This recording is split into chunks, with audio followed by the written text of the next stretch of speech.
সংসদে উত্তাপ ছড়ালেন বিএনপির সংসদ সদস্য ফজলুর রহমান। প্রথম দিনের বক্তব্যে প্রয়াত জামায়াত নেতাদের উপর আনা শোক প্রস্তাবের তীব্র সমালোচনা করেন তিনি।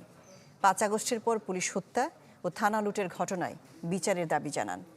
এমন বক্তব্যে ক্ষুব্ধ প্রতিক্রিয়া দেখিয়েছেন বিরোধী দলের সদস্যরা।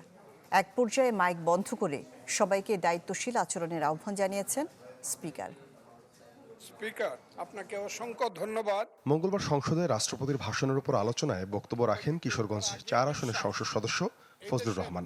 কথা বলেন মুক্তিযুদ্ধ, জামায়াত ইসলামের রাজনীতি ও যুদ্ধাপরাধ ইস্যুতে। কারণ মুক্তিযুদ্ধের ইতিহাস মহাসমুদ্রের চেয়েও গভীর ইতিহাস।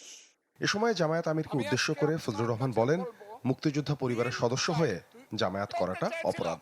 বিরোধী দলের নেতা বলেছেন উনি মুক্তিযোদ্ধা পরিবারের লোক এবং উনি শহীদ পরিবারের লোক এবং উনি জামাত ইসলাম করেন।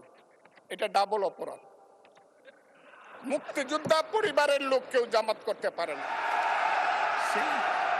এমন বক্তব্যে ক্ষুব্ধ প্রতিক্রিয়া দেখান বিরোধী দলের সদস্যরা। এক পর্যায়ে মাইক বন্ধ করে সবাইকে দায়িত্বশীল আচরণের আহ্বান জানান স্পিকার। কথা বলার সময় তো সুযোগ আছে, কিন্তু এই যে শিশুরা লজ্জা পাবে এই ধরনের। পরে ফজলুর রহমান সমালোচনা করেন সংসদের প্রথম দিন প্রয়াত জামায়াত নেতাদের উপর আনা শোক প্রস্তাবের। ৫ আগস্টের পর পুলিশ হত্যা ও থানা লুটের ঘটনার বিচারের দাবি জানান তিনি। এই হাউজে প্রস্তাব হয়েছে, তাদের ব্যাপারও শোক প্রস্তাব হয়েছে।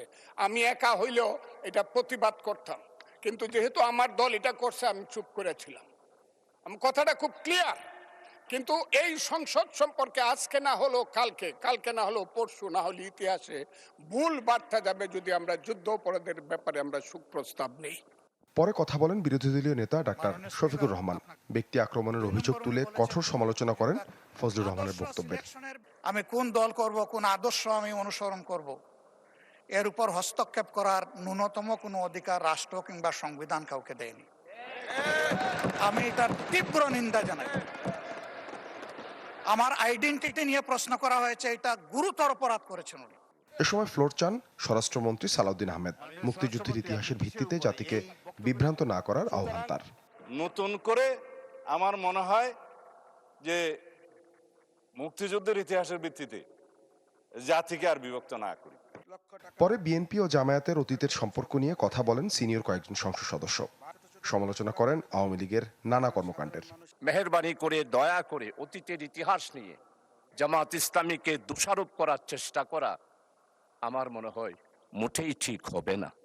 কয়েকজন সংসদ সদস্য জানান, সরকার ও বিরোধী দলের মধ্যে দূরত্ব তৈরি হলে সুবিধা নিবে ফ্যাসিবাদী শক্তি। ফ্যাসিস্টরা যেন আগামী দিনে এই ষড়যন্ত্রের কারণে সুযোগ পায়, এই সুযোগ আমরা দিতে চাই না। মাননীয় স্পিকার। সাদবিন শফিক, চ্যানেল 24, ঢাকা।